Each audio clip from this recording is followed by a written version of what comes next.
एक पिता मेरे पास आया, रोने लगा। मैंने कहा रोते क्यों हो? बोले आज मेरे जीवन भर की साधना नष्ट हो गई। मैंने कहा क्या हो गया? बोले मेरा सपना टूट गया, मेरे अरमान टूट गए महाराज। मकान टूटता है तो इतना दर्द नहीं होता, अरमान टूटते हैं तो ज्यादा दर्द हुआ करता है। अरे सब लुट जाए, धन दौलत लुट जाए तो वो पीड़ा नहीं होती, सपना लुट जाए, अपनी तमन्नाएं लुट जाए, बहुत दर्द होता है जीवन में। क्या हुआ? मेरा इकलौता बेटा है, मैंने इसे सत्यवादी बनाने का सपना देखा था और मैंने एक संकल्प लिया था कि मेरा बेटा कभी झूठ ना बोले। आज मेरे बच्चे ने मुझसे झूठ बोला, मुझे लगा कि सब कुछ खत्म हो गया। मैंने बड़ा परिश्रम किया इसे सच्चा बनाने में, आज ये झूठ बोल गया। बच्चे की नजरें झुक गईं। मैंने कहा 1 मिनट इस बच्चे को मेरे पास करो, आप बाहर चले जाइए। लड़का मेरे पास रहा।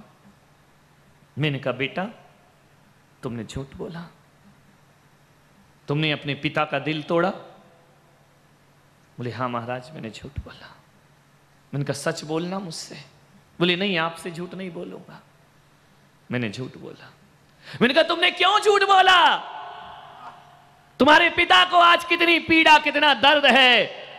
बात कोई बहुत बड़ी नहीं, छोटी सी बात। और अक्सर देखना मजे की बात तो ये है कि हम उन बातों में झूठ बोलते हैं जिन बातों का कोई औचित्य नहीं हुआ करता है। प्राण संकट में आ जाए तो झूठ बोला जाए। कितना झूठ हम अपने मन के अंदर रचते रहते हैं। हम ये करेंगे, हम वो करेंगे, हम ये बहाना बना देंगे, हम ऐसा कर देंगे। सड़ी सड़ी बातों पर झूठ बोलते हो, कैसे सत्यवादी बनोगे?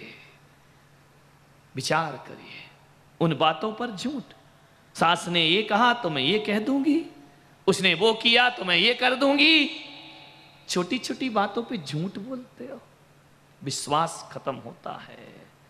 अरे जब तक गर्दन में आरी ना चलने लगे तब तक झूठ की तरफ पलट के भी नहीं देखना चाहिए। ध्यान रखिए, सत्य बोलिए।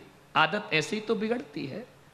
छोटी छोटी बातों पर झूठ बोलते हो, एक दिन तुम झूठे हो जाया करते हो, फिर तुम्हारी बातों पे कोई विश्वास नहीं करता, फिर लाख कसमें खाओ। कसम खाना ही बता रहा है कि तुम्हारे सच में कोई दम नहीं है, ध्यान रखना। बाकी जो सत्यवादी होता उसे कसम खाने की जरूरत क्या पड़ती है? कसम ही संदेह पैदा कर देती है। महिलाएं तो बात भगवान कसम, धत तेरे की काय का भगवान कसम तुम्हारी। सब झूठ जीवन में। कसम ही बता रही है कि तुम्हारा सत्य मजबूत नहीं है। कसम खाने की जरूरत क्या है? छोटी छोटी बातों पर हम झूठ बोलते हैं। मैंने बच्चे से पूछा कि तुमने झूठ क्यों बोला? बोले महाराज कल मैंने होमवर्क नहीं किया। स्कूल में गया, छोटा सा बच्चा था। टीचर ने पूछा कि जो बच्चे होमवर्क करके नहीं लाए हैं वो खड़े हो जाइए। मैंने सोचा मैं झूठ नहीं बोलता, मैं खड़ा हो गया। जैसे ही खड़ा हुआ टीचर ने 3 रूल मारे मेरे हाथ पर, काला डंडा मारा, अभी भी उसका दर्द है मुझे। उसमें झूठ बोलने की क्या जरूरत? उसने कहा महाराज मेरा मित्र भी बाजू में बैठा था, उसने भी होमवर्क नहीं किया था, वो खड़ा नहीं हुआ, उसको मार नहीं पड़ी। मैं खड़ा हुआ, मुझे मार पड़ी। मैंने सोचा कि सच बोलो तो डंडे पड़ते हैं, ये झूठ बोल रहा है तो आराम से हंस रहा है। वह मुझ पर व्यंग कर रहा था, हंस रहा था। और ईमानदार बन जा बेटा, पड़ गए 3 डंडे तेरे हाथ में। मैं चुप हो गया। फिर मैंने सोचा कि अब घर में जाकर पिताजी को बताऊंगा तो फिर मुझे मार पड़ेगी, इसलिए मैंने पिता को नहीं बताया और झूठ बोल दिया पिता से। आज मेरे पिता को बहुत दुख है। मान्यवर, मैंने उसके पिता से कहा कि आपका बेटा यदि सच बोले तो आप सम्मानित करोगे या उसे दंड दोगे? बोले महाराज यदि झूठ बोलेगा तो दंड दूंगा।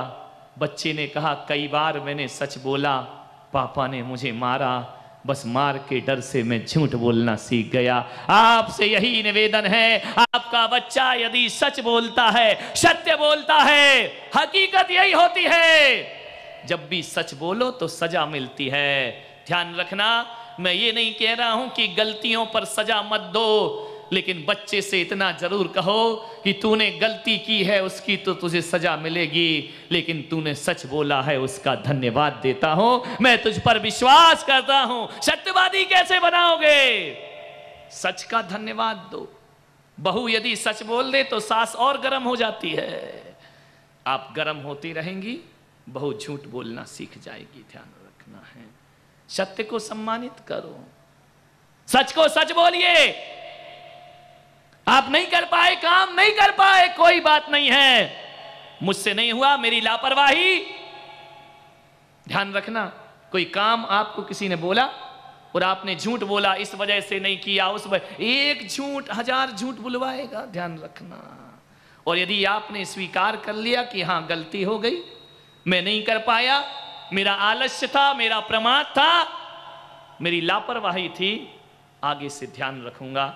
यदि आपने ये शब्द बोले तो बोलो सजा मिलेगी, ज्यादा मिलेगी या कम मिलेगी, एक्सेप्ट कर लेंगे। कहा जाता है ना कि अदालत में भी कोई सत्य को स्वीकार कर लेता है तो सजा कम हो जाया करती है, और सत्य को स्वीकार नहीं करता उतना ही उसको रिमांड पर रखा जाता है, मारा जाता है, प्रताड़ना दी जाती। आप सोचते हैं कि झूठ बोलकर हम डांट से बच जाएंगे, आप सोचते हैं झूठ बोलकर हम मार से, अरे एक चोट बच भी गए, लेकिन झूठे बोलने की आदत तो पड़ जाएगी, संस्कार तो पड़ जाएंगे।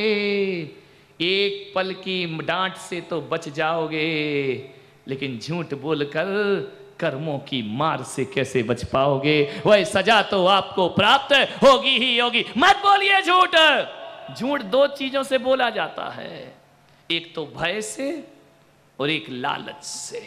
ध्यान रखना, या तो लोभ के वशीभूत होकर झूठ बोलोगे कि मैंने सच बोल दिया तो व्यक्ति मुझे ये नहीं देगा, या भय से बोलोगे कि मैंने सच बोला तो मुझे प्रताड़ित किया जाएगा। नहीं, ये बात दिल से निकालिए, ना लोभ ना लालच, सत्य बोलने का प्रयास।